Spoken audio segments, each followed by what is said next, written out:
everybody. I am here with Dr. Robert Schleip. Robert, wonderful to see you. Amazing what we've done here. 6th International Fascia Research Congress. And all with you. So you are one of the original of the few people who have done the whole adventure. Yeah. Every turn, nuke and turn with us. I mean, I have seen such transformation, really, and I think what's exciting is seeing what continues to get brought into this community. And we had Leon Chaitow pass away. What is it, marking 4 years now? And Tom Finley, two people who really, I think, inspired me so much, especially over the years of just digging a little deeper. So you and I, we are now holding the legacy. You should get a gray beard. It's and you've done so much. I mean, you started something that is a massive movement now in fascia. Do you think that fascia is more known now than it was when in some you started countries this? more than in others, but definitely, yeah. Yeah. In different fields. And how? In the physiotherapy field, in Central Europe, it's almost too much. They cannot hear it anymore. For some of them. And for people who don't know what fascia is, what is fascia and why is it so important? Why do you think that now there's an entire field dedicated to learning about it? Well, it's always been known as connective tissue. Everybody saw it. It's around the meat. It's what you cut away to clean up the body in dissections. And some on the complementary medicine field, like Eiderhoff, Andrew Taylor Still, and several others, many others, knew that it's not just wrapping. Right. And but in mainstream medicine, it was considered about as important as you and I treat the wrapping of our Christmas presents. So you say, very nice, take it away, and now the real stuff. Yes. And then you forget the present. Yes. And now many people, and you and I have contributed to bring that systematically together, have shown no, the content works very different with the wrapping. Yes. So human-made presents, the container is part of the function. And if you take it away, it functions completely different, or it doesn't function anymore.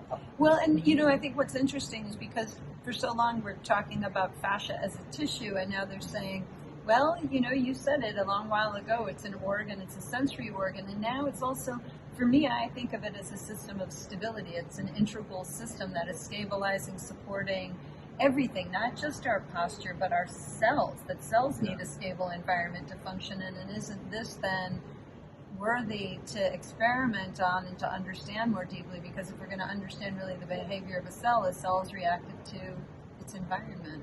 I mean, why is this such a, I don't know, it's not a new idea. It isn't a new idea. I just think that because of the research, you've done, and so many of, Carlos Stecco and so many people in this industry are really looking at this as being, a communication highway. How would you describe it?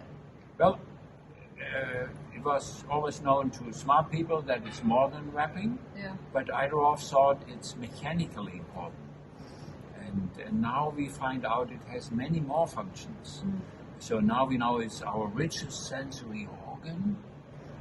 Definitely very important for perceiving our body in terms of where we are in space, how good we feel our movement, how fluent the movement is, but also how much pain we have, but also about interoception, how much do I feel at home in my body, how my temperature regulation is.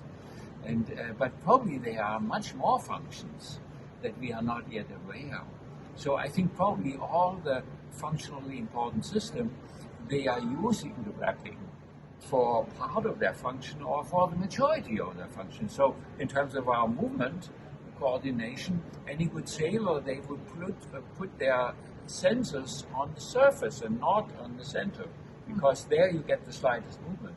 So for movement perception, we find out fascia is the most important organ. It's not just the wrapping. Right. So probably in a few years we will find out also for other systems. Yeah, I mean, I wonder, if you're not, I was talking about this with Eric Franklin. I said, I think something that people forget is if you're not walking around happy, or joyful, or just walking and thinking even when you're not feeling great, with every step I'm taking, I'm getting better and better and better. That this actually, I think, our consciousness, our mind, the way that we think, feel, and move about the earth, is altering fascia's ability to stabilize us. Those cells are reactive to us, aren't they? Yeah. And so that is for me a new dimension. Yeah. I was very happy to share that at this conference.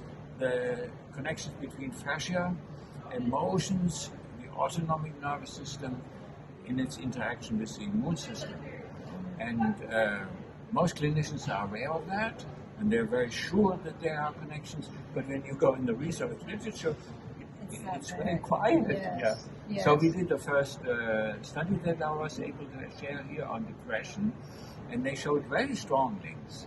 Mm-hmm. So depressive people, their fascia is stiffer and has more dampening quality, and we want to find out how that is functioning. But also a fascial stimulation changes your emotional attitude. Yes, I mean, even so it may go the other way also. I think there's something about touch in general, because I've worked with such a collective of people when they're depressed, unhappy, they're not feeling fulfilled, and to just give them permission to go into their body, and then using a tool or doing therapy where they're getting touched, they're getting heard, they instantaneously feel better. And it just seems so simple, but the mechanical behavior, just defining it, I think it's it's a new paradigm of research. And one of the reasons that we have these conferences is to bring science and research and clinicians together. And for me as a clinician, I have these diabolical ideas. I'm like, I think I'm right on an idea of figuring out a way to get more research into like a PhD, to get students who are PhD looking for their thesis project, to bring this concept of self-care and to be able to quantify, to be able to measure, because there's so many people that if you aren't measuring it, and science says if you can't measure it, it doesn't exist.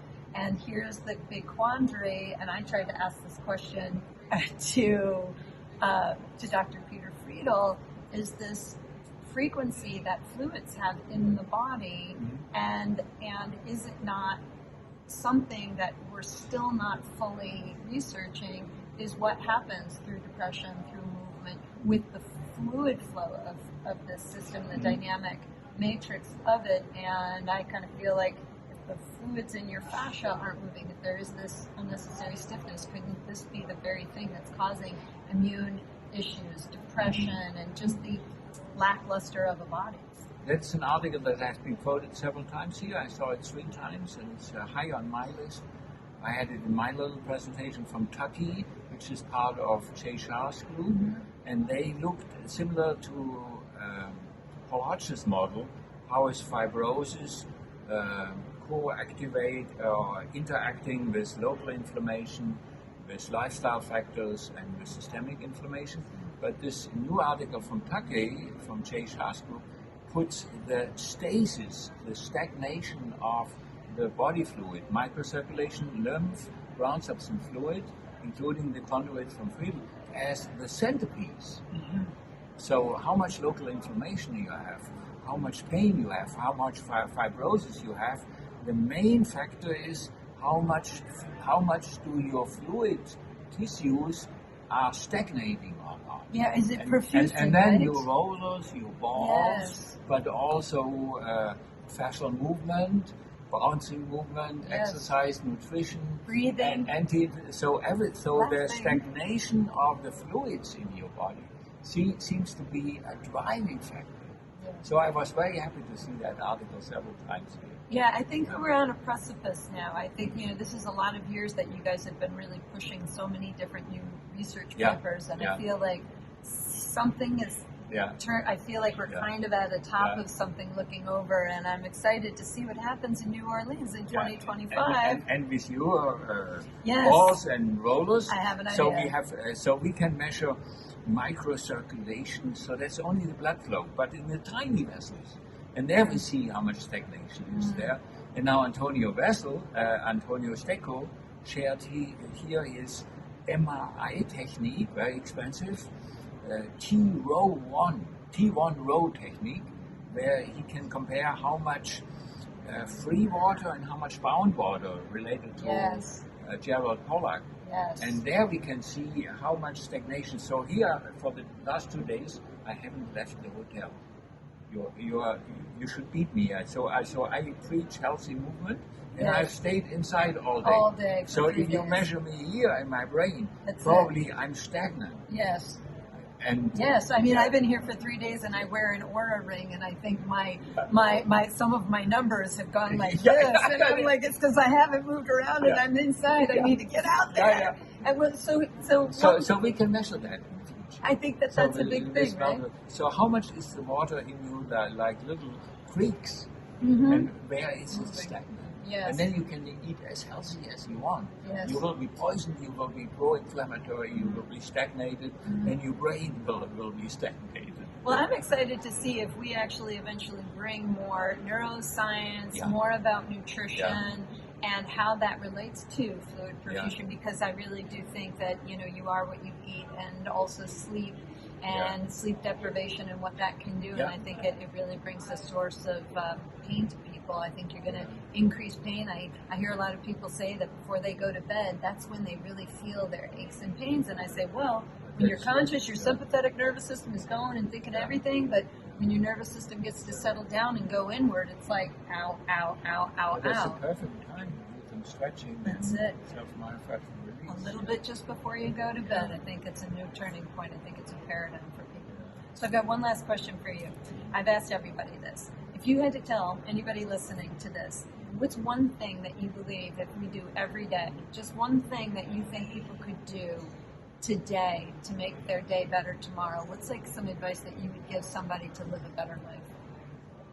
To feel in their body where is the most happy place, and also see if once during the day they can do some bouncy happy movement, so like skipping when you go down the stairs, or doing a movement with more swing, how you can get out of the chair not like an old man but with a little swing. Yes, So some that would balance. be so childhood experiment, how can I get more bounce, fluid and swing into my everyday life? We've heard it many times here now, and I hope that you all are taking this to heart, that really movement, but moving in a happy way, movement that makes you feel good, movement that gives you a bounce. I think that's great advice.